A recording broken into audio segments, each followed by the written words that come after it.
On va faire un effort de reconnaissance. Permettez-moi de rendre d'abord grâce à Dieu qui a rendu possible ce programme, cette conférence. Je pense que si parmi les intervenants, il y a un malade, on ne peut pas se retrouver ici. Parce que Dieu a voulu que nous soyons en bonne santé, nous soyons en forme et que les étudiants que vous êtes soient aussi en forme. C'est pour cela la conférence, elle est scellée aujourd'hui. Je voudrais dire merci aux autorités académiques, au secrétaire général, à tous les partis. Merci à toutes les autorités pour leur accompagnement. Ce n'est pas facile d'encadrer et de diriger les étudiants si vous n'avez pas un soutien de l'autorité. Je pense que c'est un très grand atout pour un parcours réussi par rapport au comité de gestion des étudiants. Et enfin, merci au comité représenté par le président Roberto, qui a voulu que je sois parmi les intervenants et qui m'a fait confiance. Merci à vous, jadis candidat à l'origine, étudiants au sein de l'université protestante au Congo, l'une des universités prestigieuses de la République démocratique du Congo. Vous êtes bons et meilleurs. Voilà, il m'a été demandé de parler de moi avec pour finalité d'encourager et de renforcer la détermination des étudiants, mais aussi essayer de conscientiser par rapport à ce nouveau parcours que vous venez de commencer. Qui suis-je? Je m'appelle Eyamamboyo Venance. Je commencerai d'abord par faire le parcours académique et puis je vais prendre le parcours professionnel. On ne peut pas parler d'un parcours académique sans parcours scolaire. Je fais mes études primaires à l'Institut Malani dans la commune de Kisenso. C'est là que j'ai décroché mon certificat de 6e de l'école primaire. Après, je suis allé à l'Institut technique professionnel de Kisenso, l'ITPK. Je fais ma première et ma deuxième année secondaire pour aller poursuivre les études d'humanité à l'Institut de la Police, où j'ai décroché mon diplôme en 2007 aux humanités commerciales et administratives. Je crois que aujourd'hui c'est commercial et informatique, mais à l'époque c'était commercial et administratif.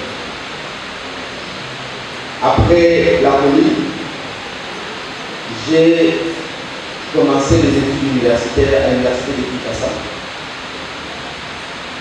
En 2008, en faculté des sciences économiques et de gestion, où j'ai fait 5 ans de parcours, j'ai obtenu mon diplôme de licence en économie mathématique en 2013. Après mon diplôme de licence, j'ai fait un DSI à l'IPC entre 2019 et 2022. J'ai décroché un diplôme de DEA en comptabilité et gestion. Et là, je suis en cours pour décrocher mon inscription en thèse ici aussi à l'IPC. Ça, c'est un peu sur le plan académique. Donc, je suis doctorant en comptabilité et finance de l'Université protestante au Congo et licencié en économie mathématique de l'Université de Kinshasa. Donc, je suis déplacé pour parler et de l'IDP et de l'IPC. Sur le plan professionnel, j'ai terminé en 2013. J'ai fait une année à la maison. J'ai toujours dit que moi je n'ai pas chômé. J'ai juste fait une année sans être en contact avec le milieu professionnel, mais de continuer à travailler. Parce que dès que j'ai terminé mes études, je crois qu'entre 2011 et 2013, il y a eu une phase où tout étudiant voulait toujours faire de l'économie dans son mémoire. Je crois que c'est même jusqu'aujourd'hui, qu'il soit en économie mathématique, l'économie monétaire, même en gestion, tout celui qui défendait son mémoire avait développé ce sentiment-là d'intégrer les analyses économiques. Et quand j'ai terminé en 2013, je dois vraiment avouer que j'étais parmi les bons étudiants en économie. Je me suis dit, on est presque chômé de croiser les doigts. J'ai mis en place une petite unité d'accompagnement des étudiants dans les analyses économiques. C'est là que je fais mes premiers contacts avec les étudiants de l'UPC. En mettant en place cette petite unité de réflexion et d'analyse économique, ça m'a permis d'accompagner pas mal d'étudiants à l'UPC, à l'UNITI, à William Woods, à l'IEC. Et c'est là que j'ai eu mes premiers contacts au niveau de l'université protestante au Congo. J'ai accompagné les étudiants dans leur mémoire en ce qui concerne les analyses économiques, la modélisation, les estimations, l'interprétation des données. Je l'ai fait pendant qu'il était en chômage, mais il n'était pas en chômage. Ça m'a permis d'améliorer ma capacité en termes d'analyse. Vous savez, faire de l'économétrie t'oblige à étudier pour ce que nous disons. C'était pas un défi. Je l'ai fait entre mars 2013 jusqu'en juin 2014, mais je vais continuer après quand j'ai décroché mon premier travail. Après, je me suis toujours dit que c'était important que je mette en place cette unité, parce que c'est au travers de cette unité que j'ai eu le contact avec les étudiants de l'UPC. Et mon premier boulot, c'est un ancien étudiant de l'UPC avec qui nous avons travaillé. Il m'avait contacté pour dire est-ce que tu veux venir, on travaille avec moi. Donc je me suis dit cette unité-là n'était pas moins importante, c'était important que je saisisse l'opportunité, que je mette cette unité-là pour avoir d'autres résultats. Et j'ai commencé ma carrière en tant qu'assistant comptable au niveau de l'agence Africaïque, qui est une agence de publicité, je crois que certains le connaissent. C'est avec cette agence que j'ai commencé ma carrière professionnelle. En tant qu'assistant comptable, j'étais l'assistant d'un ancien de l'UPC avec qui j'avais travaillé son mémoire. Lui, il était le comptable principal, lui, moi, j'étais son assistant. Donc, la première leçon que je voulais que les étudiants puissent attirer, c'est la notion d'humilité. Vous ne deviendrez jamais grand si vous n'êtes pas humble. Imaginez que je me suis dit, bon, j'ai fait son mémoire, je vais être son assistant, je ne pourrais pas décrocher ce travail. C'est là que je suis allé assister M. Jean Malo Bati, aujourd'hui un auditeur, chez Price. Je suis allé l'assister comme assistant comptable. J'ai fait avec lui 3 mois. En juin 2014, j'ai eu l'opportunité d'aller faire le test de Deloitte. Et cette opportunité de test est également venue par l'entreprise de l'étudiant, parce que je ne connaissais pas Deloitte. Quand il a eu cette opportunité, je me suis dit, il y a une opportunité. Deloitte venait s'installer en établissement en 2012. Il a fait son premier recrutement en 2014. Deloitte est en train de recruter les auditeurs financiers. Mais Deloitte, c'est quoi? Je ne connaissais pas Deloitte. Je crois que nous étions à 180 candidats. C'était d'abord 500 et nous avons sélectionné 180. Pour finalement retenir les 13 personnes. Et par la base de Dieu, j'étais parmi les 13. J'ai commencé ma carrière à Deloitte en 2014. En septembre 2014, en tant qu'auditeur junior, stagiaire, junior, j'ai gravi tous les échelons pour quitter en tant qu'assistant manager. Pour une petite histoire, j'ai postulé chez Deloitte en tant qu'auditeur financier. Parce que pour ceux qui connaissent Deloitte, c'est un cabinet d'audit international qui a 3 départements. Vous avez le département de lutte, le département de fiscalité et le département de conseil. Moi, j'avais postulé en tant qu'auditeur financier.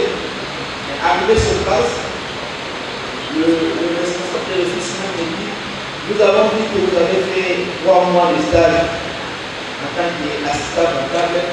On a besoin de renforcer notre département de fiscalité avec des comptables. bien que nous avons été en tant que docteur financier, nous allons envoyer au niveau du département juridique. Vous savez, je ne connaissais rien, mais je me suis dit, puisque l'objectif était d'abord de trouver un emploi, je ne savais pas que je devais faire quoi en tant que fiscaliste, en tant que conseiller fiscal. Et du coup, j'ai accepté cette opportunité. Je dis voilà, je rejoins le département de fiscalité. En réalité, le département de fiscalité, le prérequis, c'est le droit. Vous devez connaître le droit fiscal, le droit de société, le droit du travail, et puis un peu de comptabilité. Moi, je n'ai pas fait le droit, mais je devais intégrer ce département. Je suis allé, j'ai répondu positivement à cette proposition de Mme Karine, qui était à l'époque le responsable de l'Institut. J'ai dit l'audit financier pour aller en conseiller fiscal. Je vous avoue que je n'ai jamais passé des moments aussi difficiles comme les 6 premiers mois de débat. Je me suis posé la question si j'avais étudié ou pas, si j'étais intelligent ou pas. Je n'ai jamais fait le cours de droit de société, jamais fait le cours de droit fiscal, de droit du travail. Alors on dit que ce sont les 3 principales matières pour bien évoluer dans ces départements. J'avais presque réfléchi. Je fais un programme. Chaque jour, pendant 6 mois, quand je termine le travail de 7h à 18h, moi je suis obligé de rester au bureau chez Deloitte de 18h jusqu'à 23h. Parce qu'il fallait étudier les droits de société, étudier les droits fiscaux et étudier les droits du travail. Quand je dis les droits du travail, toutes les notions, mais aussi notre code du travail. Le droit fiscal, toutes les notions, notre code fiscal, le droit des sociétés, déjà à l'époque, la vague de l'Ouada était déjà là. Il fallait faire tous les activités, principalement l'activité en rapport avec la comptabilité et les droits. Je l'ai fait comme ça pendant 6 mois, non-stop, entre 18h et 22h, 23h. Deuxième élément que je voulais ressortir à ce niveau ici. Je voudrais, au-delà de l'humilité, nous devons avoir et développer une intelligence adaptative. En tant qu'étudiant, vous ne devez pas borner votre intelligence en disant je fais l'économie, je m'arrête là. Je pense qu'en tant qu'étudiant, je vais développer la capacité à s'adapter.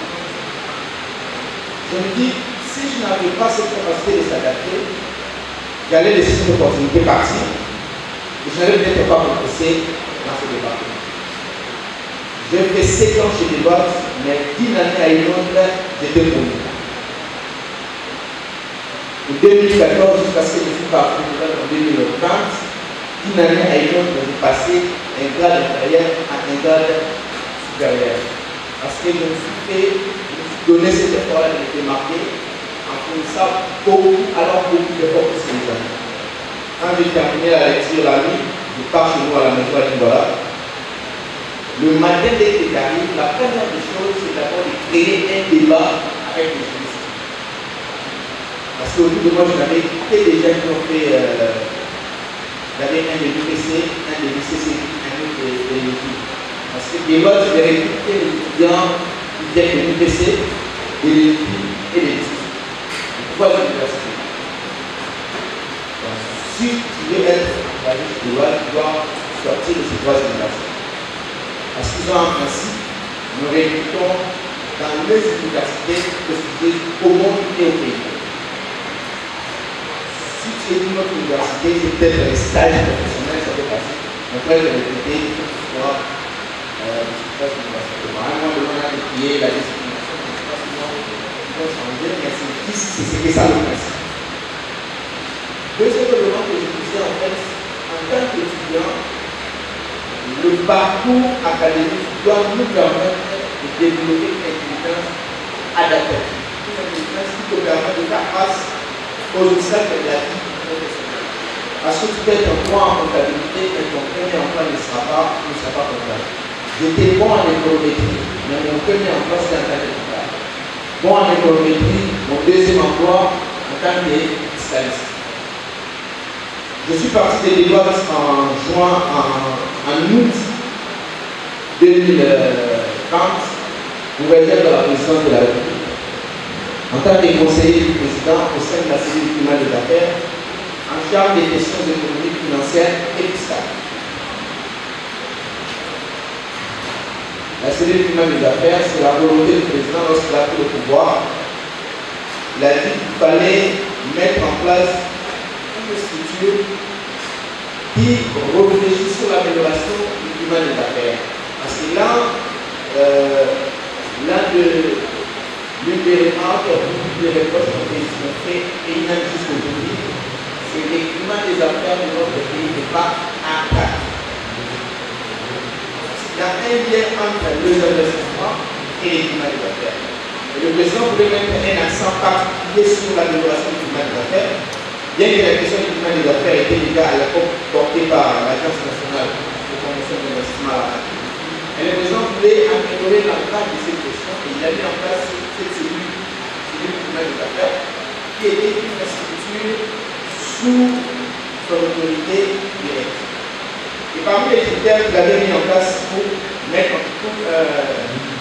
créer la cellule, recruter les gens qui devaient venir du secteur privé. Et la priorité était accordée à ceux qui ont fait le cabinet de crise. Et Dieu nous a fait grâce, nous avons été récupérés dans ce cadre-là, évolués par le président. Nous avons fait 3 ans et 6 mois en tant que conseiller au sein de la cellule climat des affaires de la présidence. Nous avons pas mal mené des grands projets, notamment le grand projet domaine national du climat des affaires, et les conseillers en charge de ces projets. Moi qui devais travailler sur la conception de l'approche méthodologique jusqu'à approcher les indicateurs de synthèse. Troisième élément que nous voulons que les étudiants retiennent. Je veux parler de l'unité, je veux parler de l'intelligence adaptative, mais j'aimerais parler aussi de la prise de risque. L'étudiant, parce que moi je sais que je suis en face de petits enseignants, c'est-à-dire le futur formateur, je suis en face des futurs politiciens, le futur DG, le futur directeur financier. La troisième notion, ou le troisième élément que je dirais que les étudiants retiennent, c'est la capacité à prendre des risques. Ce n'était pas facile que les gars dans un rapport, dans une pente de progression, j'étais assistant manager de l'autre, et nous étions pendant la période de l'évaluation, parce que dans le calcul de l'évaluation chaque année, et c'était clair et net que je devais passer manager. Je devais passer manager au niveau du cabinet. Lorsque cette opportunité est venue, j'étais hésitant. Est-ce qu'il faut partir ou il faut garder ma progression en tant que leader de Deloitte? Parce que quand je l'ai quitté, j'avais l'impression que je devais devenir l'associé chez Deloitte. Malheureusement, la mission a été détournée pour aller ailleurs. Je voudrais qu'en tant qu'étudiant, nous ayons une capacité d'accepter les risques. Si vous n'avez pas la capacité de prendre le risque, vous ne pouvez pas accéder à certains postes de responsabilité. Vous êtes étudiant aujourd'hui, demain, vous serez appelé à assumer des responsabilités à l'université, dans le pays, ou même dans le monde. Parce que certains vont aller travailler dans les organismes internationaux. Donc, si vous n'avez pas le goût du risque, vous n'aurez pas la bonne capacité d'occuper le poste de responsabilité. Et une fois que je suis à la présidence, on discutait du travail de l'école du président, nous avons besoin de réformer la classe politique avec une nouvelle école. Vous devez avoir le modèle. Les modèles, ce sont des hommes et des femmes qui inspirent ton parcours. Moi, j'ai connu 3 personnes qui m'ont inspiré. La première personne, c'est le sport de Ménine. Il m'a beaucoup inspiré par son intelligence que j'ai toujours qualifiée adaptative et multidimensionnelle. Ils sont les ministres du plan et de la protection de l'environnement. Donc, je parlais des 4 choses. Je parlais de l'unité, je parlais de l'intelligence adaptative, je parlais de la prise de risque, je parlais aussi du modèle que vous devez avoir. Ne quittez pas l'université sans vous former, sans avoir. Soyez déterminés, parce que c'est difficile d'apprendre, mais apprenez, c'est pour votre bien. Les études payent. Le temps est imparti, mais je pouvais vous faire mon parcours en tant qu'étudiant. C'était très compliqué. Je n'ai pas été un étudiant qui a eu toutes les conditions qu'il faut pour étudier. Ça, c'est une chose qu'on va développer plus tard. N'oubliez pas ces 4 choses. L'humilité, prise de risque, intelligence adaptative, et vous devez avoir académique. Bonne année 2025 pour les certains qu'on ne va pas se voir. Vous avez parlé et j'ai aimé tout ce que vous avez dit. Mais il y a une question qui me tient tant en tête.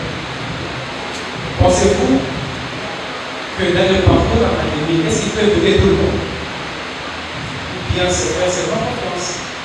Pensez-vous qu'il faut imiter tout le monde parce que je vis telle personne après ça à réaliser telle chose? Est-ce qu'il faut imiter tout le monde? C'est la question. J'ai 2 questions à vous poser. Est-ce que, parce que vous avez dit que vous êtes venu à l'UPC et ce sont les personnes que vous avez croisées à l'UPC qui ont fait partie également que vous puissiez trouver votre premier emploi. Est-ce que l'UPC a été un facteur de développement pour vous? Et la deuxième question, c'est par rapport à votre parcours à l'EWAT. Vous avez dit que les débuts étaient faibles, mais qu'après vous avez évolué. Si vous avez commencé à évoluer de soutien en soutien, pourquoi vous avez préféré quitter l'EWAT pour la présidence? Est-ce que c'est la présidence qui vous a attiré?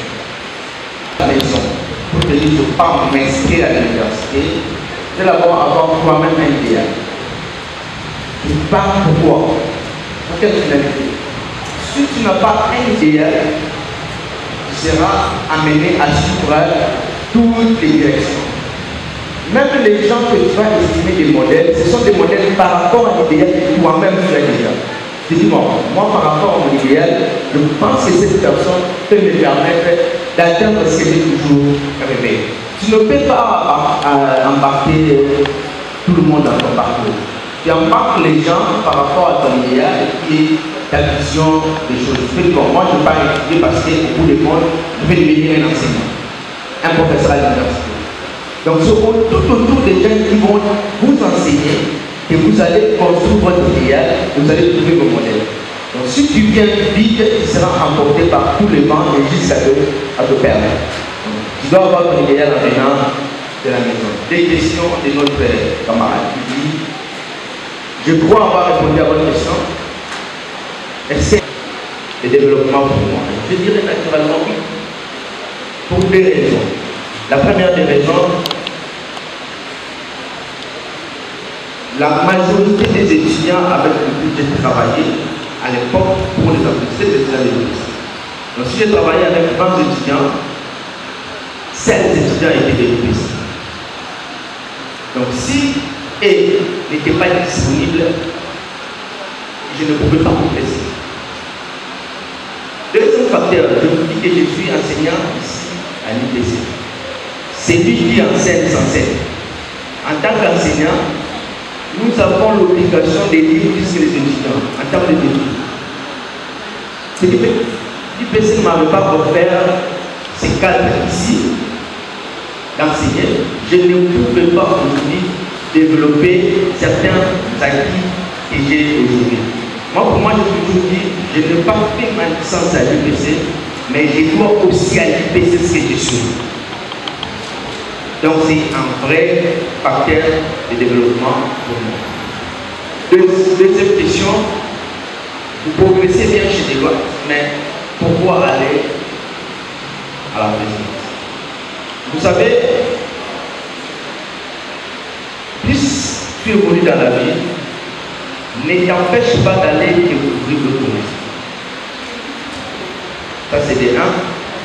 Mais je dois aussi dire que l'opportunité de la présidence, c'était pour moi une opportunité qui me permettait de réaliser mes rêves. Parce que moi, en tant qu'étudiant, j'avais 2 rêves. Le premier rêve, c'est de devenir professeur à l'université. Et le deuxième, c'est de devenir, de servir le pays en tant qu'étudiant. Et quand j'ai eu l'opportunité de la présidence, je me suis dit, je crois que ça doit être une réponse de Dieu pour moi. J'ai saisi cette opportunité et je l'avais alors